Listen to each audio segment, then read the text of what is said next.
I've sold out.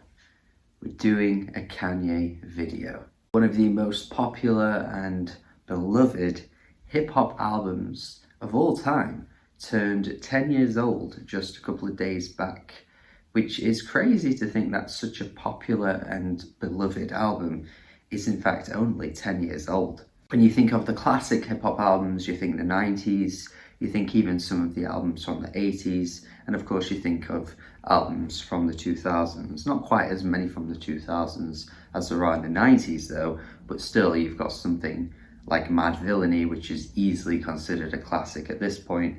But when you think of Kanye West's My Beautiful Dark Twisted Fantasy, it's in that conversation, but it's a much younger album. If you pay enough attention, it's relatively easy to see why that is the case, considering Kanye, amongst hip-hop heads, is considered one of the greatest artists of all time. Not even just greatest rapper of all time. He's never really mentioned in that conversation, but he's certainly mentioned in the greatest artists conversation, which I think is more of a testament to who he is and what he does with his music and how he crafts his music. My Beautiful Dark Twisted Fantasy feels like such a grand statement for any rapper to achieve. There aren't really many albums in this genre that really go as far as being as extravagant, grandiose, larger than life, and the production on here is just unmatched, unrivaled. There aren't really artists that have ever attempted to make songs like Runaway or even tracks like Power. You can see why this album is so beloved, even if yourself, you don't love it yourself for whatever reasons you have for the album.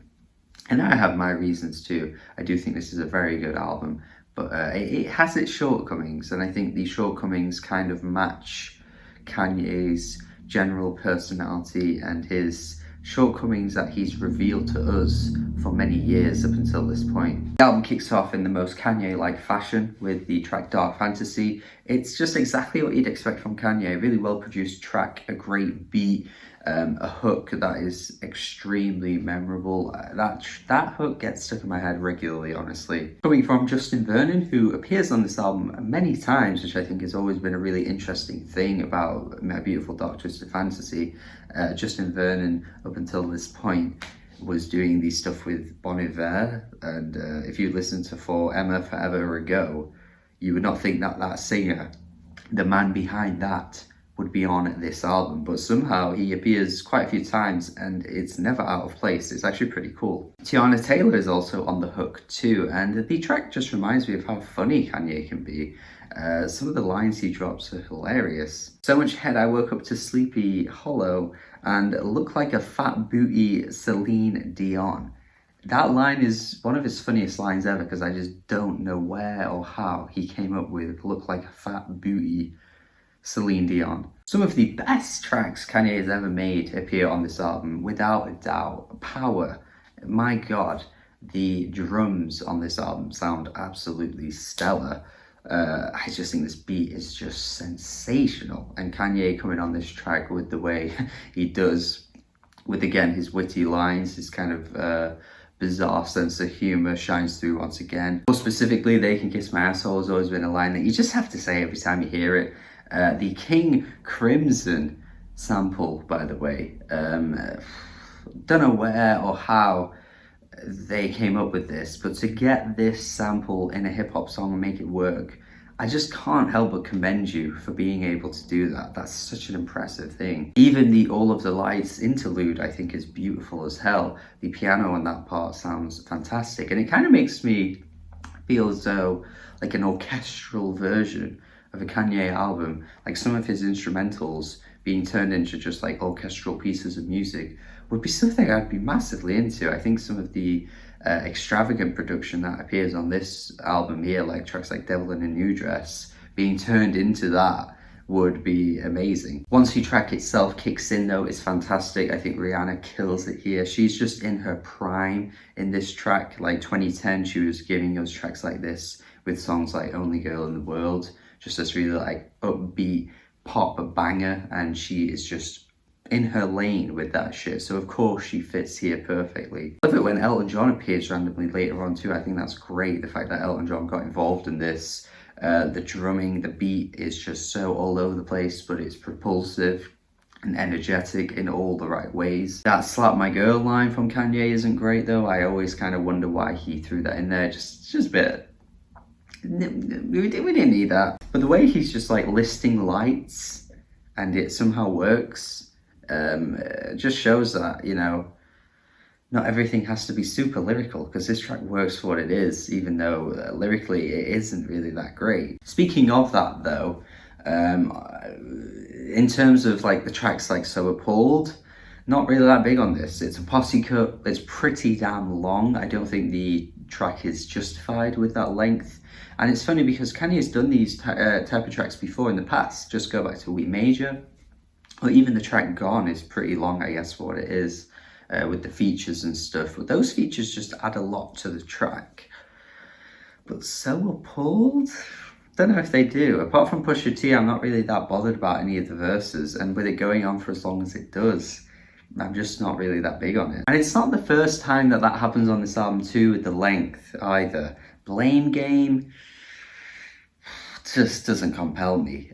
Again, a really cool sample, a really cool choice in instrumental. Only Kanye would come up with something like this, or rap over something like this for sure. But I just find it pretty boring. Like, it goes on far too long. And then the goddamn Yeezy Taught Me shit, which Chris Rock brings in.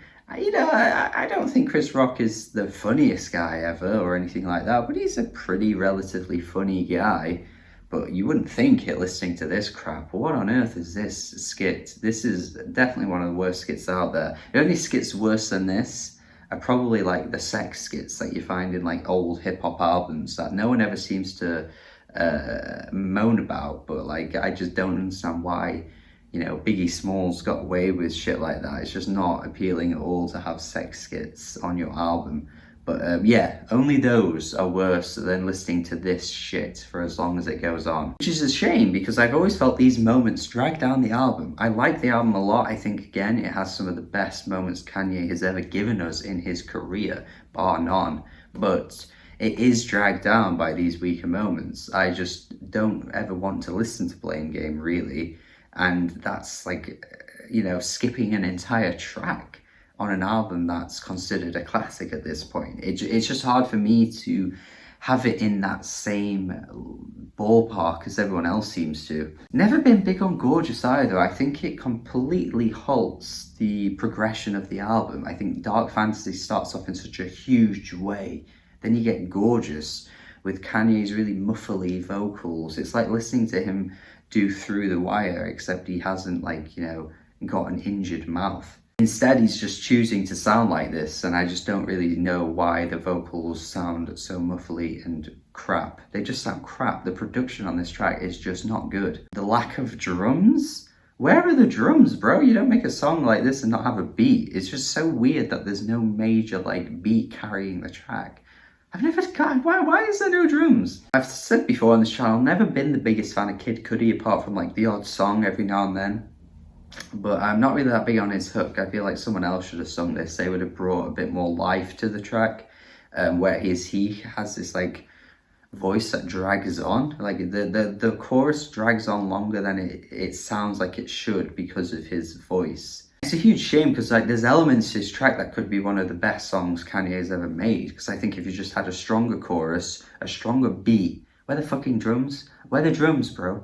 And also just not vocals that sound like that, because Kanye's verses are actually really good. Like, if you listen to the lyrics, they're fantastic, but it just doesn't sound very good. We at least do get his, again, wacky sense of humor coming through with the line, because the same people that tried to blackball me forgot about two things: my two black balls.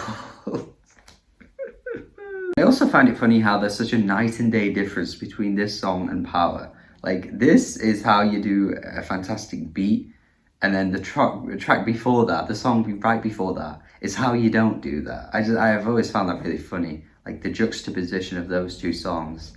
It does crack me up. But anyway, I'm focusing far too much on that. I just think it's odd. The production choice of that track has always been weird to me. I think it's one of Kanye's weakest songs ever, actually. But then later on, you have Monster, one of my favourite songs I think he's ever done.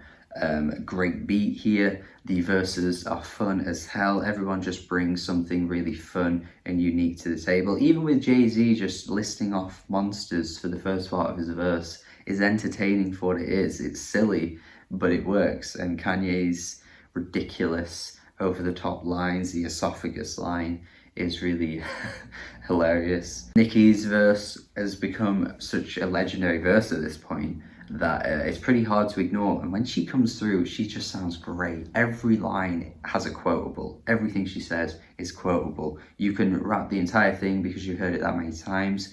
It's just so memorable. To have such a memorable guest feature from a name at that point, by the way, that wasn't even that huge, I think is really impressive.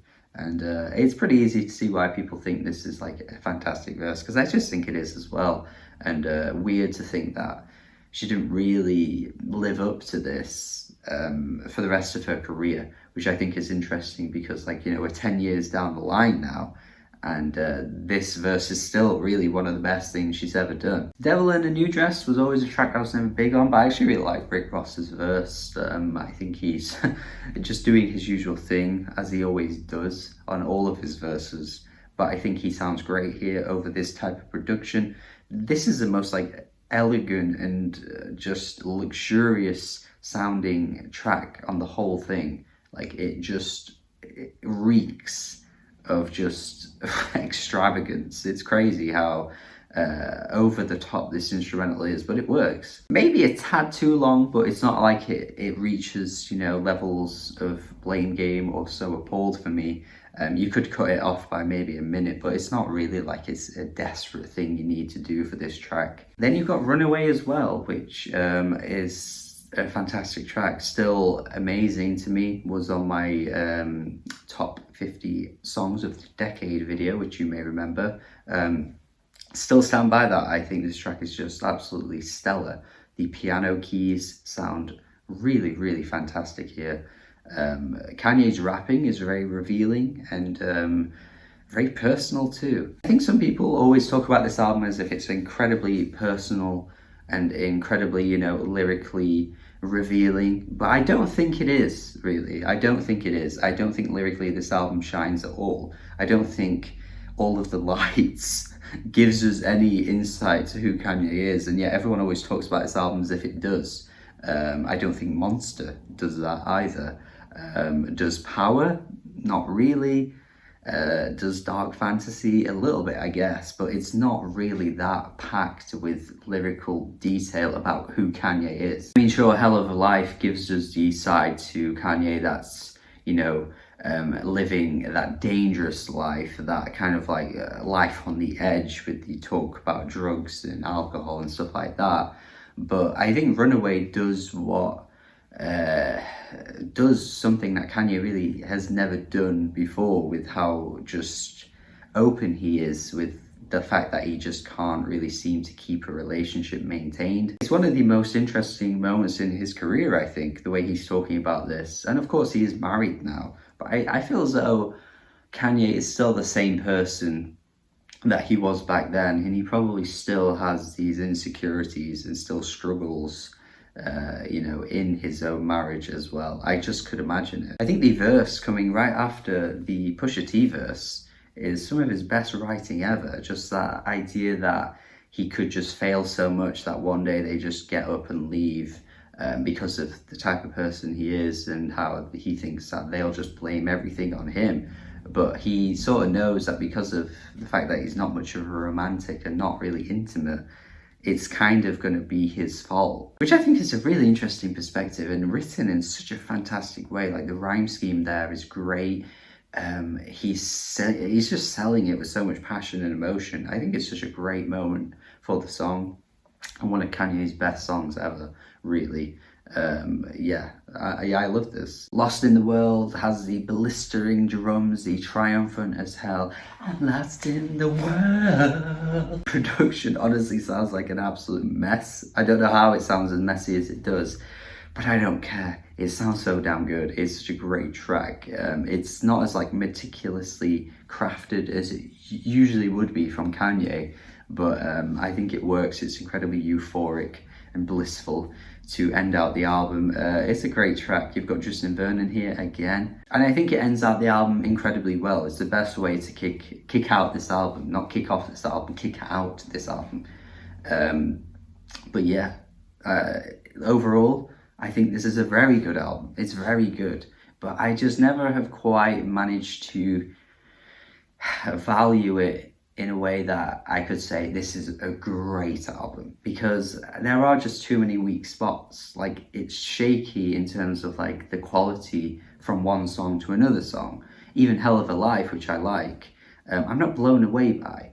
And same with Devil in a New Dress. I like that track, but I don't love it. And then there are moments like So Appalled, Blame Game, Gorgeous, that I just don't really enjoy much at all. It's one of those albums that's strange because like the great moments are so high that it's really weird to think of how you could like, you know, give it a score. But I don't give a score for this series anymore anyway, but even without that, I still kind of wonder how I score this album, because an album with songs like Runaway and Power and Dark Fantasy and All of the Lights and Monster and Lost in the World, like, Jesus Christ, they're fantastic songs.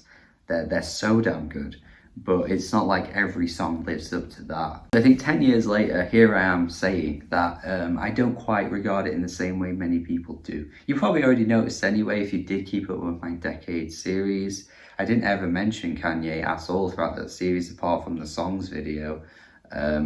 Which is probably telling, really. I mean, Kanye in the 2010s, not been the biggest fan of, in my opinion. Like, I've not been the biggest fan of this man in the 2010s. But I think, you know what?